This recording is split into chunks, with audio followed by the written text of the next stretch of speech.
Today's show, I think Suzanne can fill us in on what's going to be happening. Oh, I'm very excited to have our guests in the studio today. We have Joe Red Sky here, and Joe is one of the most dedicated, honorable, and devoted to her people woman that I've ever met in my life. I met Joe actually at Grassy Narrows on the blockade in the very first year, which was 10 years ago now, and I will never forget being greeted by Joe in the middle of the night in January in a camping situation on a blockade when she was in her last trimester of pregnancy and determined to hold down the fort and stand the ground for her people. So I'm very, very excited to have Joe here. Joe has been involved in almost every major Indigenous campaign that I'm aware of. She was on the front lines with her children at Six Nations and has quite some stories to tell from that time. And most recently, I know Joe's been involved in the campaign regarding murdered and missing women that she wants to talk to us about a little bit this morning. And also that Joe's had some recent travels to Ottawa that I haven't even heard about yet that I want to get filled in on regarding Idle No More. And so I'm going to turn it over to Joe, and we also have another guest, and I'll introduce her when we get her on the phone. Well, I'd just like to say good morning to everybody out there, and just like to acknowledge the sunrise this morning. But it's great to be here, and I'm excited to talk about some of the issues around the missing and murdered women. But good morning, everybody. Good morning, Joe. And you're live in studio, too. I was expecting a phone-in call from Russo River this morning.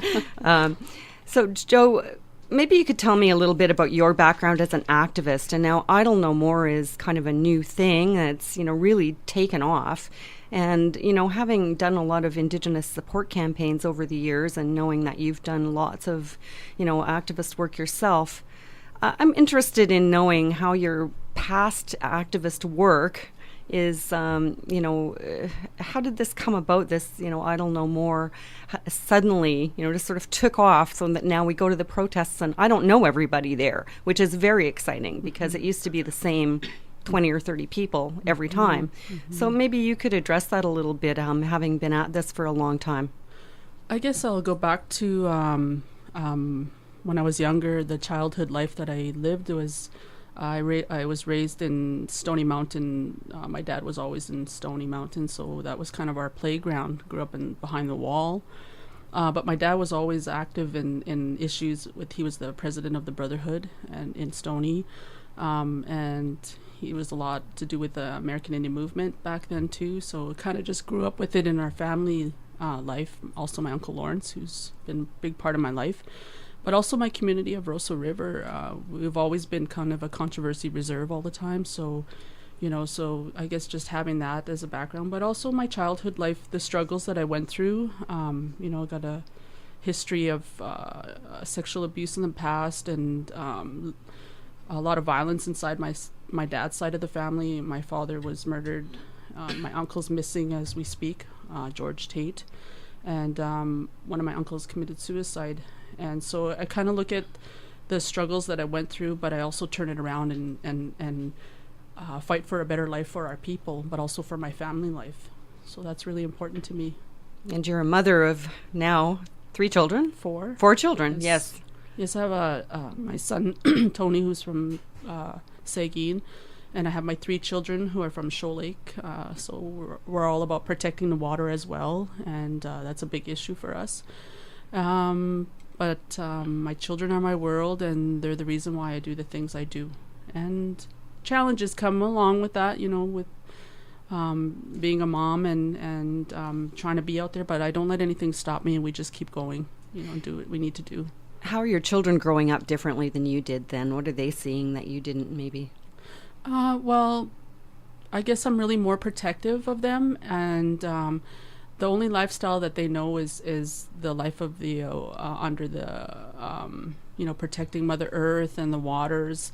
So they have that understanding. Like my daughter, when she went to school and they were talking about they did the Canada song, Canada, you stand up, and she didn't understand that. She couldn't figure out what that was. So she just knows the understanding of our lifestyle, and that's defending, protecting, and loving Mother Earth. How old is your daughter now? My daughter Samaya, which Suzanne was talking about when I was in the blockade, she's 9 years old, and my daughter Sinique, who was also in Six Nation with us when we were out there, she's 7, and my youngest son is 5, and my oldest son is 24. Ooh, sorry, Tony. You were talking about some controversy in Russo River back in the day, and maybe you could just tell me really briefly what that is, and Well, we've always been kind of the when things happen in Indian country, we've always been in the forefront of things, even like the border crossing, tobacco issues, also the part of in the history, there were a lot of the men from our community were gone to Wounded Knee. That's stuff that you don't hear about. So there was always been, a lot of culture things that have been going on, and so let's say as recent as just issues on even like the Custom Council. We also have a government structure that's different from a lot of the communities around in Canada, so-called Canada, but it kind of gives the people back the decision making, along with working with the chief and council. okay, we'll get back to that just after this. We're going to put on a song, and we're going to get our second guest, Diane Meatawes Ashing, on the phone, and then we'll have a four-way conversation. Cool.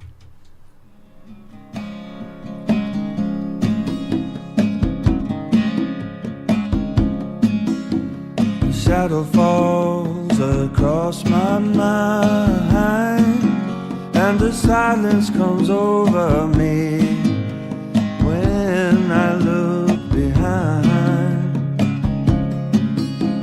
Now think of how blue I might be, were it not for this love I found, I'd be lost at sea. I know where I've been there, and now I know where nowhere is. I know where I've been there, and now I know where nowhere is.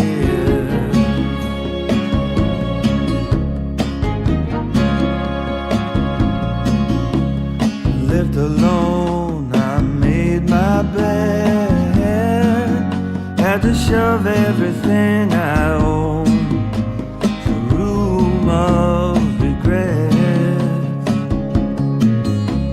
I hit the town, painted it blue, were it not for this joy I found, life would not be blue. Will you please hang up? I know where I've been there, and now I know where nowhere is.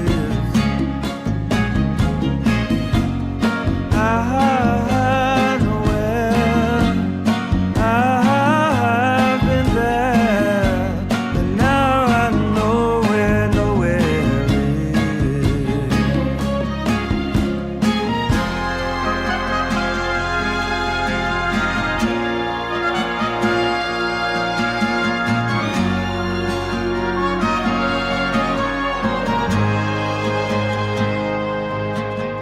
So I count my blessings and my lucky stars, for this love is the best thing I ever gave my heart. I know where I've been there, and now I know where nowhere is. I know where I've been there,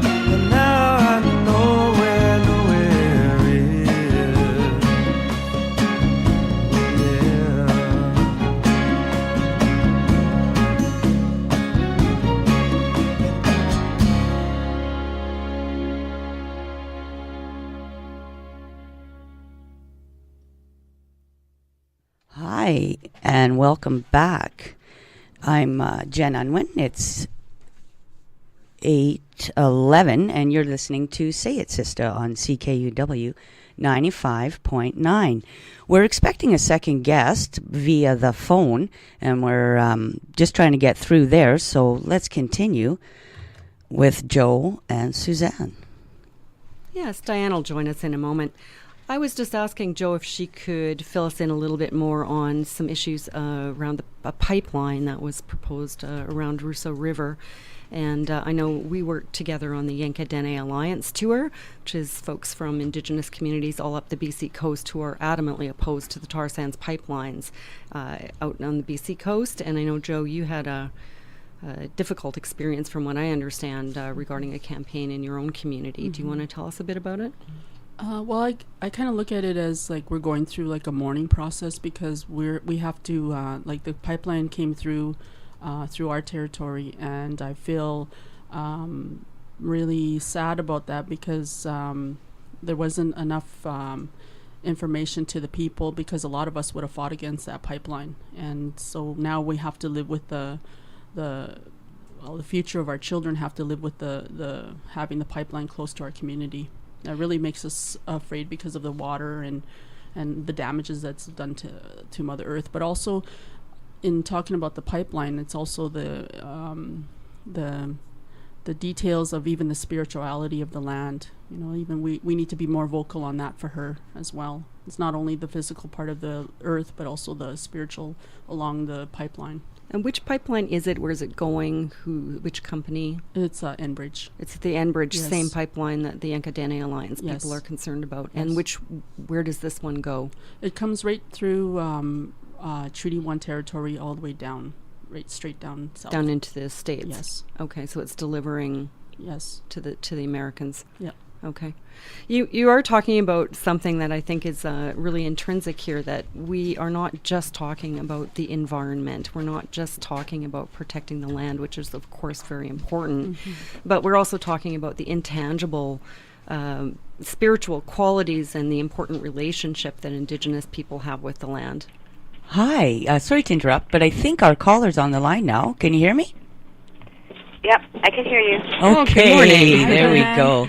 Hi. Hi, Diane. Hi. So we're just talking, it's a good segue actually to get you involved here. We were just talking about the relationship that Indigenous people have with the land, and that it is more than just the environment, or what the land can do for us in terms of resources. There are some sort of intangible spiritual values that Indigenous people attach to the land. So the land intact has value, which is something that I think many people maybe don't really get. And I know that you have invited people to come out to the White Shell and to experience a gathering where women will share, I guess, some of those values. Do you want to maybe tell us a little bit about that? Well, we're having a gathering in May. It's called Mother Earth Gathering, Woman of All Nations. It has more to do with the land, but it's about the woman as well. It's time that the women gather together, not just Indigenous women, but women of all nations from all over the world, because we're at a time that we need to come together as women to see what's going on with the earth, and together work together in protecting our earth, and also to teach each other about what we know, the knowledge that we know as women, and I think part of that is understanding matriarchy. Mm-hmm. Can you explain what you mean by matriarchy? How do you define that, Diane? Well, define. Okay. We have been, the Indigenous people, or Indigenous people all over the world, have always been matriarchal societies, and what that means is the women were the government. They led the people, and for reasons, it's because women are more spiritually connected to the earth and to the moon. In our ceremonies, we have our ceremonies for full moon ceremonies, and I think in matriarchy, societies are more balanced, and there is great respect for the earth, for the water, for each other. And in matriarchal societies, it's only natural that women are more loving and nurturing, and that's the reason why we were matriarchal. My understanding is that the women would choose the men that would go out and do the work in the world, and this was all over the world, and that the reason that the women would choose was because who would know better, who was more suited to a task than the women and the grandmothers who had raised them. Yes, we would choose like our front man, so to speak, and in a sense, we've been kind of doing that lately. We would have, we would choose our man to, the woman would choose a man who they would trust to speak on our behalf. Like, for instance, we had a meeting in Saging a couple of months ago, and I had given tobacco and spoke to an elder there who would speak on behalf of the woman, because I knew in going there that the men would not really listen to me because I'm a woman and because they're colonized men. Absolutely. So this gathering, men are going to play a role in the gathering as well, from what I understand, Diane. Well, there are some men that will be there, and they're matriarchal men. Exactly. Exactly. And what will they be doing? They'll be helping setting up the area. Some of them are fathers, and their partners will be there, the women, and so they'll be taking care of the children, and so they'll be helping out with things like that. And the men that are invited are the ones that are more open-minded and not afraid and ready for matriarchy, and they are the ones that are saying, it's about time. So men do have a role. It's just a different, more balanced role. Yes. Awesome. Well, matriarchy is balanced. And patriarchy, and you'd probably know a little bit about this too, Suzanne, that patriarchy, we here on this land, we've always been a matriarchal people, and then and since colonization, that changed everything. And what patriarchy is, it's a belief of only worshiping the sun, and the sun is it's a male spirit. And this is no disrespect to my grandfather, the sun. It's just that patriarchy, it started in Europe. Sure did. And I really don't know the history, but I know that they have the sun gods and they have names for the sun. And so they incorporated that belief into their government and into their religion. So when they came here,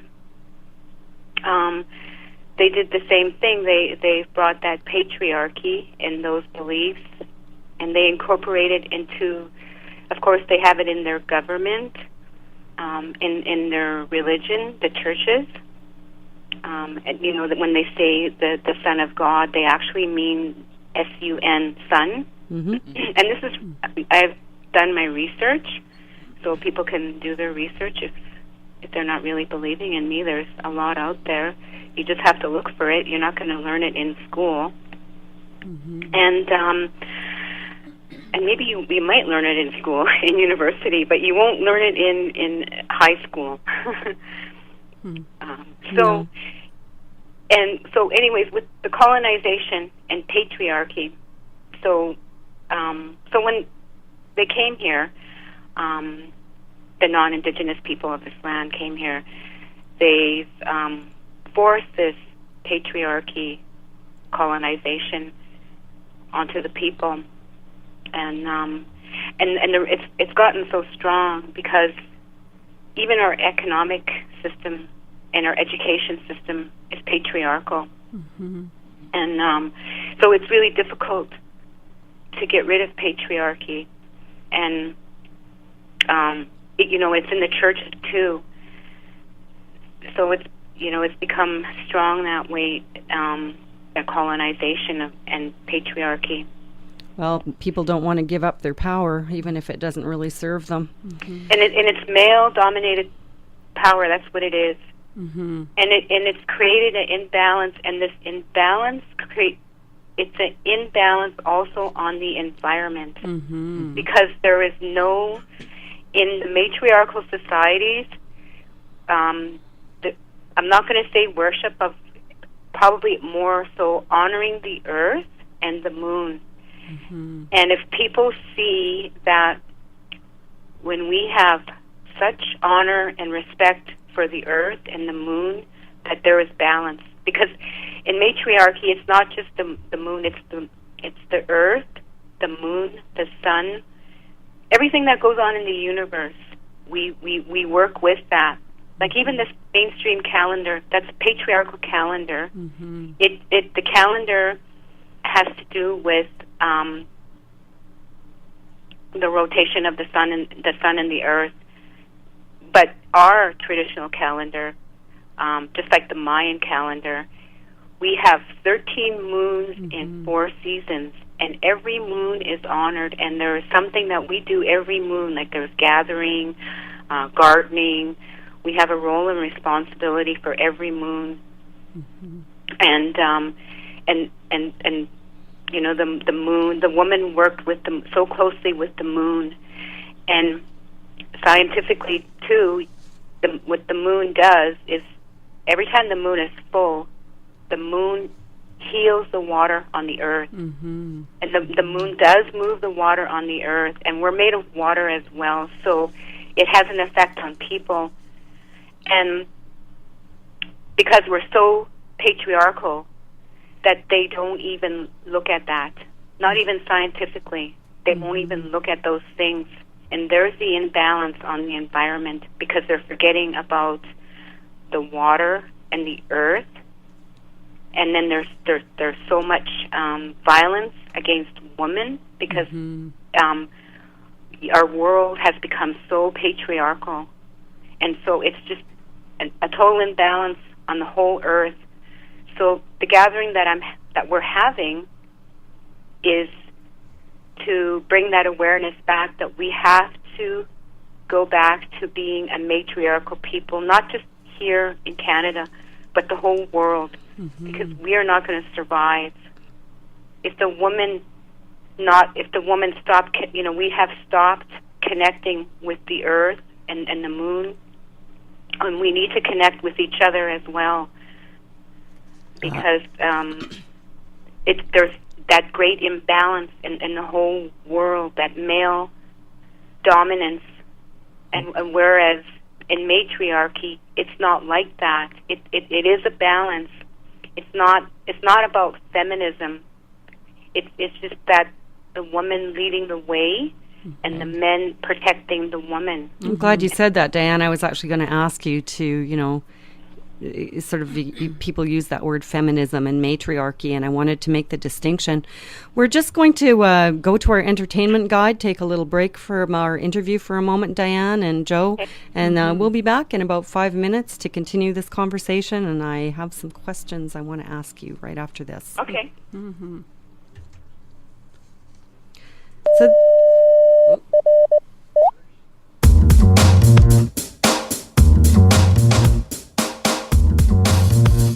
Coming at you from CKUW, this is Say It Sisters Girl Guide, a listing of feminist events going on in Winnipeg and the surrounding areas.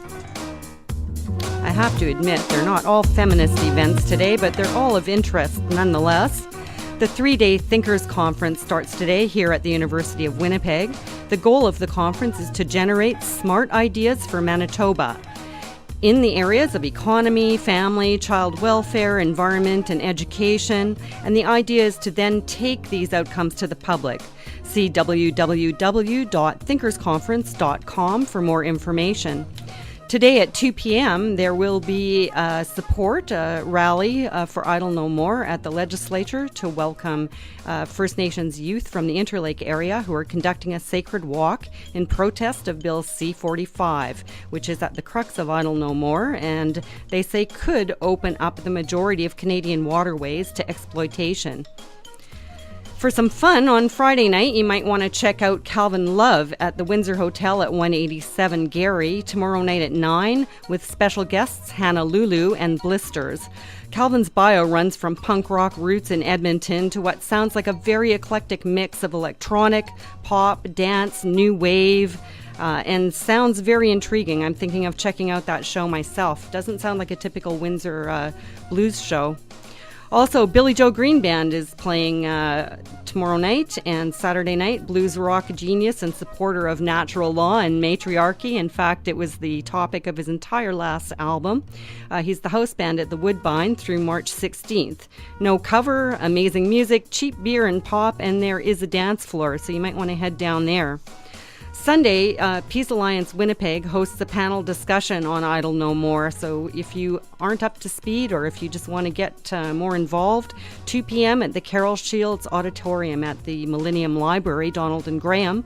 Local leaders will be there to explain more about the movement and answer questions. I know one of them is Michael Champagne, who is a youth from the north end of Winnipeg, who is one of the most fantastic speakers you've ever heard.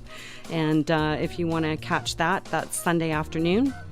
March 1st, Stephen Fearing kicks off his Between Hurricanes CD release tour at the West End Cultural Centre here in Winnipeg. Go to www.stephenfearing.com for details. You may remember Stephen from Blakey and the Rodeo Kings, or maybe you've caught him at the Folk Festival, but he's pretty fantastic, and I'm not going to miss that show myself.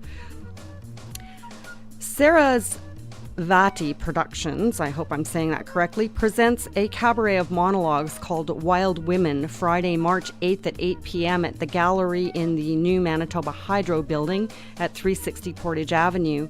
The occasion is International Women's Day, and the theme is Women Who Break Barriers and Reject the Status Quo. I think we have a few of them right here in the studio today. Anna Celestria Carr will be on hand with the men's banner, so men who want to pledge to stop violence towards women can come to the lobby to stamp their pledge, and Anna will show you how it's done. Excellent. Thank you so much, Suzanne. It's right now, it's 8:29. You're listening to Say It Sista on CKUW 95.9 FM. We're in the studio. I'm Jen Unwin, and I'm here with Suzanne McRae. Joe Sini Red Sky. And on the telephone, we have Diane Meitwashing. Thank you very much. Meitwashing. I can say that most days. It's just early in the morning. It means the sound of the sound of the trees. Oh, lovely. Beautiful. I just the wind or something like that. I just wanted to comment on our discussion a bit earlier. Would you think it's safe to say that the matriarchal system has a better, deeper understanding of the natural cycles of the world and works with it, as opposed to the patriarchal society, which seems to be trying to work against it? Exactly, that's what it is. Mm-hmm. Because the woman, they have their own natural cycle too. We have our own natural cycle too. Mm-hmm. And it's the sacred moon time, and so and it's a way of purification. And there's a misunderstanding with that too, because of our our patriarchal society, and they have distorted that and made it seem like it's a bad thing, or and something that's they've even turned it into a dirty thing. Yeah, something to be ashamed of. when I'm actually going to ask you another question about that. I was Yeah. once told that sweats were actually only for men, and that they were, originally at least, and that they were created to, duplicate or replicate a woman's cycle because a man didn't have a cycle. So that was their way of doing a purification. And that, I guess, over the years, with the roles of women have changed in society, and perhaps we need those ceremonies now more than we did maybe thousands of years ago. But, I just found it interesting that, men would attempt to recreate sort of a cleansing cycle. And at the same time, as you said, make it into sort of a thing to be ashamed of for women. It's kind of a strange thing to me. And do you know anything about that, Diane? Is that true? Oh, do you yeah. know? Or? Yeah. Yeah, that's true. Mm-hmm. And I think what has happened today is the women are going into sweat lodges more often because we've been colonized, and we're not honoring our sacred moon time like we should, or like we must. Perhaps we have more to cleanse from as well these days. There's so much sort of, I guess, what moon time is, it's a woman's time of purification. Mm-hmm. And the purification is a renewal of new blood in the body. And when that moon time ends, when women go into menopause, there is more risk of heart attack and stroke because there's no way of purification anymore. So we didn't have those diseases before when we were matriarchal because the women always honored their moon time. And I think that's why they say that when you become an elder, when the women become elders and their moon time has ended, they work more for the people, and they're more involved in ceremonies, in sweats, sun dancing, or other ceremonies. But moon time, it's a time of it's a sacred time. It's a time of renewal and healing, and it's not just physical healing, but it's emotional, mental, spiritual. And I think mainstream society doesn't understand that, and the reason is because it's a patriarchal society, and it's a time that where women need to be nurtured and rested. And when our young women, when they begin their moon time, we have a special ceremony that honors the woman, these young women. And what they do is they go into the moon lodge, and they they go on a berry fast for a year. They don't eat berries for a year. We have a big berry feast for these young women, and then the women in the community will give them teachings about being a woman and moon time, and then we put them on a berry fast for a year. And the reason is because it's a way of discipline in understanding that the seeds of the berries represent the seeds in a woman. I feel very honored to have you share this information, and that actually brings me to a point that I kind of wanted us to talk about, and that is that you're inviting women of all nations, for example, to this Mother Earth gathering in May Long Weekend, and also Idle No More embraces a broader community of support, and it strikes me that it's time to bring all people with this sort of mentality together. I think we have Idle No More, but what is really happening, it's bigger than Idle No More. It's the whole world.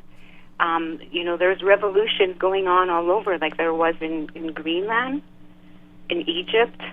But really what it is, it's spiritual awakening. Yes. Yes. And it was the end of the Mayan calendar, and people were saying it was the end of the world. But what the Mayan elders were saying was that it's the beginning of a new people. It's a change in the universe, in the galaxies. And we are a part of the universe. And in matriarchal societies, we live that way. We live according to the earth, the sun, the moon, the stars, and what happens in the universe, in our ceremonies, and who we are as a people, in our connection with all living things. It's not just here on Earth. But see, what happened in November was there was an eclipse, and then Joel will talk about that, because there was one day I talked to her one morning, and she said she woke up early, and she said she looked out the window and there was something out there that was for the woman, but we didn't realize later that there was the eclipse. Okay. And that has and that, yes, it does have to do with the woman, because we're so in tune. And I know that in mainstream society they call it intuition, but maybe in our way we call it spiritual understanding, spiritual knowledge and wisdom. And so I don't want to call it intuition, but in our indigenous societies, we're not taught that people have 5 senses. We're taught that the woman have 9 senses. Okay. We have 9 senses, and so the women are so in tune with what goes on all around them, including their bodies and the earth. And so that's why the women were they were the government. I just wanted to add to what Diane was saying a little bit about. I just wanted to acknowledge her right now too. Is she's the Eagle Clan and I'm the Wolf Clan, and a lot of the teachings in the clan system really governs us too as well. But it just shows, like, on the Eagle Clan people, they're the spiritual people, and just listening to Diane, me and her have conversations and really in-depth conversations, but I acknowledge that clan that she is in, the spiritual connection that she has, but also the Wolf Clan that I am, we're the warrior people for under our Anishinaabe clan system. So there you see all the balances, like our sister Chickadee, whose Bear Clan also has that caring mother bear clan love. So it's just I always find amazing how our clan system structures us. And it's just amazing by even the way Diane is talking. Like I can recognize it. Yeah, I just see that connection. Okay. On that note, folks, we're just going to have a real quick little commercial break, and then we'll be right back. So stay tuned, please. Interested in community-powered news radio? CKUW's Mud and Water provides clarity and an alternative voice on issues that are often muddied through the lens of mainstream media. Listen to Mud and Water every Monday from 5:30 to 6 p.m. Mud and Water is a weekly current affairs and arts program that features news, ideas, and opinions of interest to progressive Manitobans. There's more information at mudandwater.org. Check out Mud and Water every Monday from 5:30 to 6 p.m. on CKUW 95.9 FM.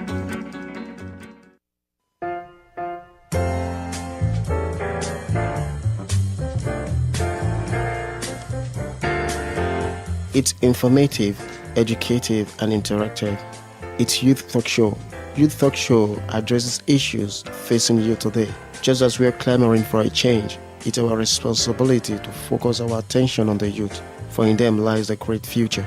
Youth, here comes our opportunity, an opportunity to be heard, an opportunity to meet with our mentors and experts and have our questions answered.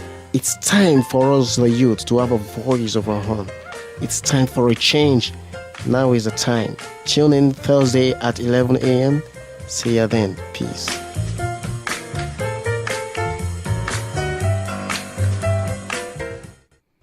Okay, we're back.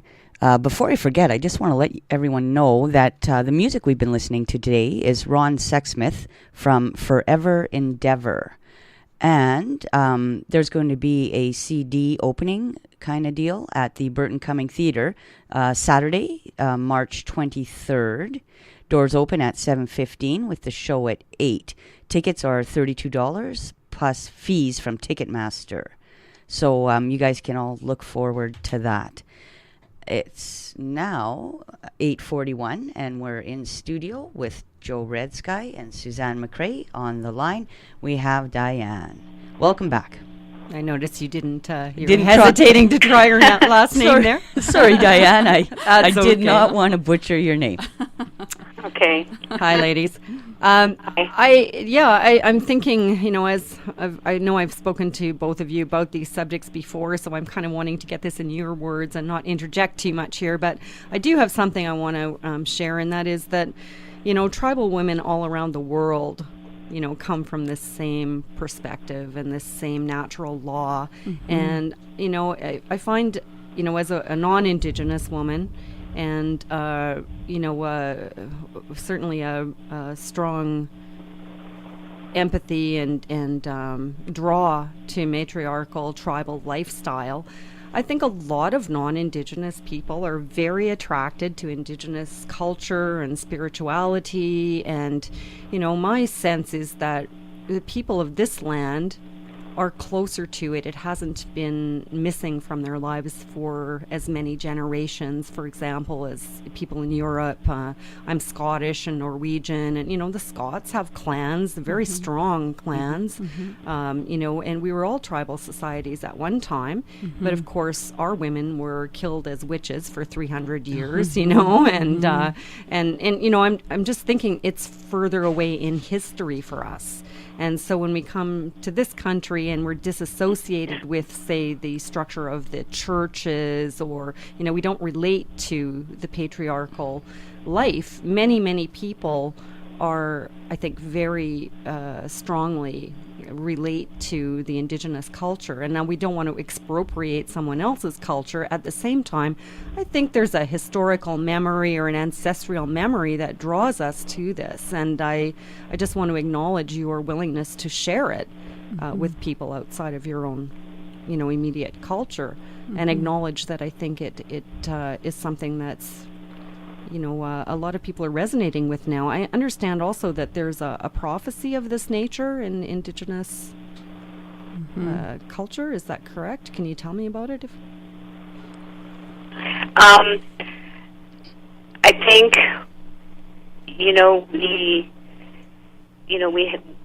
the people have been saying that there is going to be a time when the woman will rise and lead the people again. And we believe that the time is now, that it's happening now, because if we don't go back, but it's not just the Indigenous people, but it has to be the women all over the world. We have to come together, and we have to work together now, because we're at a time where we're in trouble, environmental trouble. The earth is just not going to take anymore, because the earth has been disrespected, abused, raped, just like the woman. That's because of patriarchy. Yeah. And this is not to put down the men at all. And I know that people, have said that I'm man bashing, but I'm not. I love the men. I have a son. And I have a loving partner who's very matriarchal. And my partner has probably been the one who's taught me and lifted me and made me shine as a woman. And that's what our men are supposed to do. And when the moon is full, it is the sun, the male, who is shining on her and helping. And see, that's that... again, that everything is connected with the moon, with the sun shining on the moon, and when the moon is in her fullness every month, and that's naturally our men are supposed to do that they support the woman and help the woman to shine, Also, so that we can grow and that we can be balanced. Mm-hmm.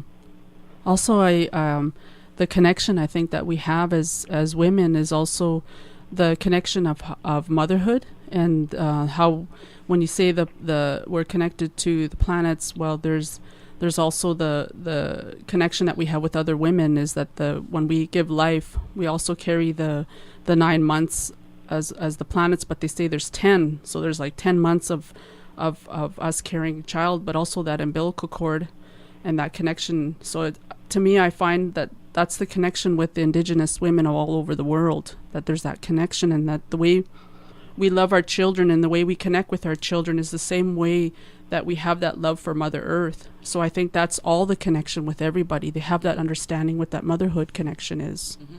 So that protection just naturally fulfills what we need to do as women in general. As a mother and a grandmother, Yes. I connect with that very strongly. Yes, I bet. Yeah. for sure. And couldn't you also tie in, the idea that I just couldn't. I noticed Diane, and the kind of anti-male accusations, which are ridiculous when you think of it. That the men are equally as trapped in this patriarchal system as the women are. We're all going to need to work together to get out of it.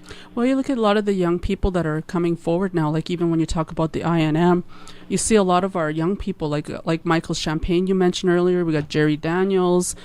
We have other people, young men that are coming forward and doing that, taking their responsibility and helping out and working with the women. Mm-hmm. It's the new change of our young people they want change. So they have that understanding somewhere in that blunt memory that we have.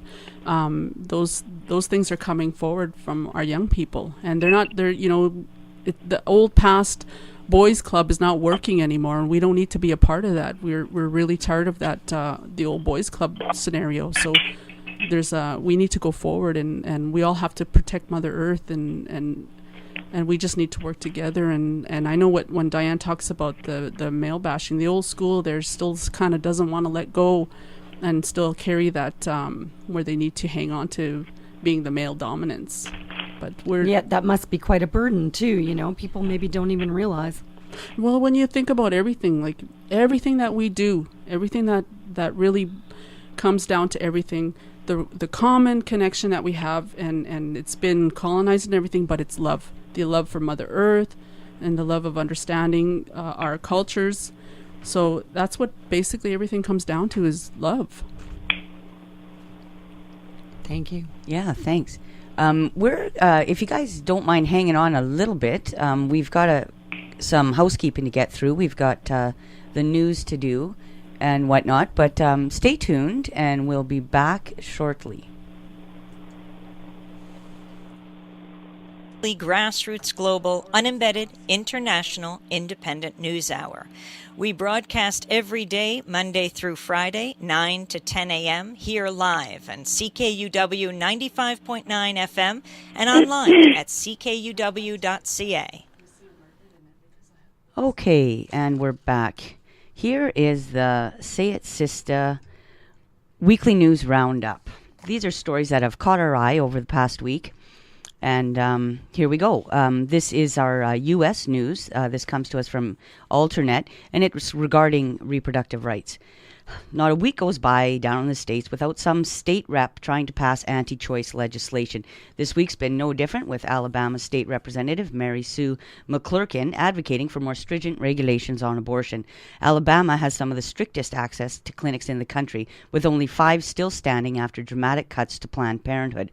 What's truly amazing is Ms. McClurkin's defense of the bill, stating that when a physician removes a child from a woman, that is the largest organ in a body. In fact, a child in utero is, of course, not an organ. Babies have organs of their own. The largest organ in the human body is the skin. The proposed bill would require physicians who perform abortions at a clinic to have admitting privileges at local hospitals and would forbid nurse or nurse practitioners from dispensing abortion-inducing medications. It would make these occurrences punishable by up to 10 years in jail. Vice President of Public Policy for Planned Parenthood Southeast said this: "The real purpose of this bill is to make safe and legal abortion in Alabama unavailable under any circumstances." This proposed legislation comes hard on the heels of similar personhood bills being considered around the country. They would make underdeveloped embryos people and afford them full legal rights, making abortion and some forms of birth control illegal. Not all bad news from the South. This comes to us through the New York Times. New York Governor Andrew Cuomo is introducing new legislation that will guarantee women the right to late-term abortions when the health of the woman is in jeopardy or the fetus is not viable. Right now, the law only applies when a woman's life is at risk. The law will also remove abortion from the penal code, moving it to the public health code instead. M. Tracy Brooks from Family Planning Advocate of New York State had this to say: "Doctors in hospitals should not be reading criminal laws to determine what types of health services they can provide." Mr. Cuomo also pushed for legalized same-sex marriage in 2011. In Canada, this is a violence against women story, comes to us through Rabble and the CBC. On Monday, CKUW commented on the Human Rights Watch report, Those Who Take Us Away. The findings are damaging to the RCMP and specifically deal with widespread abuse of Aboriginal women and a failure to protect them in northern BC along what's now been termed the Highway of Tears, Highway 16. The RCMP has since responded with a statement. It's fairly lengthy, and here's an excerpt. Quote, "In a written response to a series of questions posed by Human Rights Watch in fall 2012, the RCMP emphasized the seriousness of allegations of police misconduct and that these allegations must be brought forward for proper investigation. We also explained that complaints could be made to the RCMP directly, to the Commission of Public Complaints against the RCMP, or to other independent investigating bodies without fear of retaliation. Unfortunately, 5 months later, and none of these allegations have been brought forward for investigation. It is impossible to deal with such public and serious complaints when we have no method to determine who the victims or the accused are." One of the researchers who worked on the report, Megan Rode, said she's hopeful the RCMP will take the recommendations seriously. Human Rights Watch is recommending the federal government launch a national inquiry into these claims of abuse and implement a national action plan to address violence against First Nations women.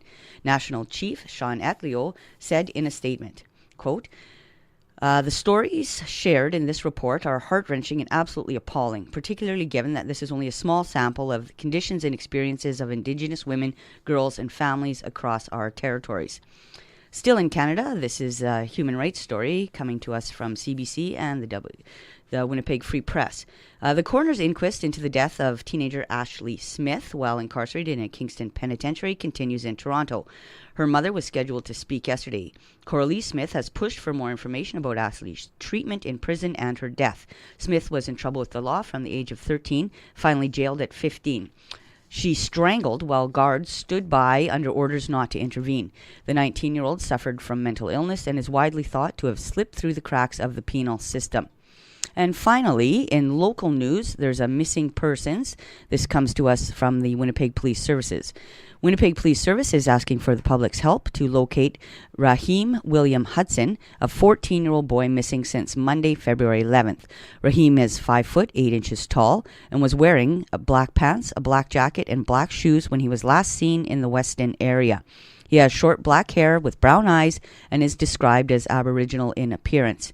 Police say they are concerned for his well-being.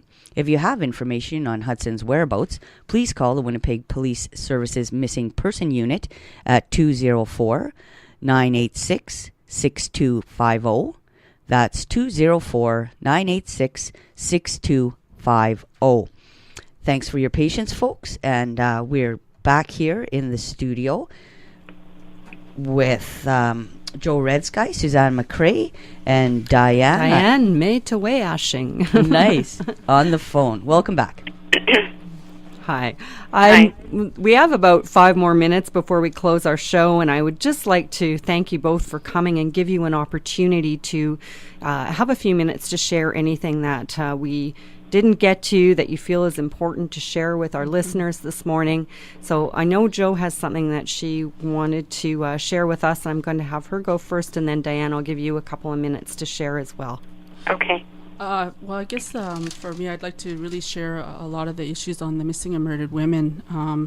I've always been compassionate to support our families that go through this trauma time with missing loved ones. I think with everything that's happening with INM and all these different things that are coming forward, protecting Mother Earth, we also really need to bring forefront more is the issue of the missing and murdered women and girls. And the way our women and our girls are being treated is the same way that the Mother Earth feels. So I think this is so important to bring this issue forward, but also to think of the families out there. Like, we have the Tanya Nipanak's family, we have Claudette Osborne's family, we have Jennifer Catchway family. We also have, yesterday was 9 years that Sunshine Wood has been missing. So we'd like to take this time and just acknowledge those families who go through this, but I'd like to say to the people, don't wait for this to happen to us before we actually care about this issue. And that if there's any way that you can support, if it's not through searching, if it's supporting these families by seeing if they're okay, if a lot of these family members have to do their own financial searches, there's not enough support coming from the police system, so there's actual people that will volunteer and go search for our sisters who are missing. Also, there's a list that was brought out from when I went to Ottawa. There was a list that was brought to my attention that there's more than almost 4,000 women in general, not just Indigenous women, but also in general, almost 4,000, and that wasn't up to date. So in Canada. So there's a genocide that is happening in this country, and this war on our women needs to stop. And we need to be more vocal on this issue and bring it more to the forefront because it's always at the bottom of the barrel. So I really need to bring this forward. Thank you, Jo. And Diane, I know we want to tell people once again about the gathering. Before I do that, is there anything that we didn't get to that you'd like to just take this minute or two to share? I think I was thinking of the same thing that Jo was about the murdered and missing woman, and that is the thing as well that has to do with our patriarchal society and the way that women are disrespected, and especially the Indigenous woman, because it was only recent that we were colonized, and so what has happened to the people is there has been such a loss, and especially with our young women, because they don't know their place, and our youth. So we have a high rate of suicide. We have a high rate of murdered and missing young women because of this patriarchal society, which doesn't work with the way our traditional society works, with our clan mothers, in our clan system. And the one thing that I want to say is that we never had reserves. What really the reserves are, they are actually prison camps. So there is a genocide upon the Indigenous people. Yes. And people, you find that in mainstream education, they won't tell you that really the reserves were actually prison camps, that the people weren't allowed to leave, and they had an Indian agent. So that's a whole other subject, Diane, and I don't think we got time to get into it now, but it is a good point to make because it explains a lot about the current situation. I'm sorry to have to cut you off, but I'm going to, would you like to announce it, or shall I? Yeah, the gathering? Yes. Yeah. Okay, the gathering is in May 23rd to the 26th, and it's in the Whiteshell Park, and it'll be at the sacred site called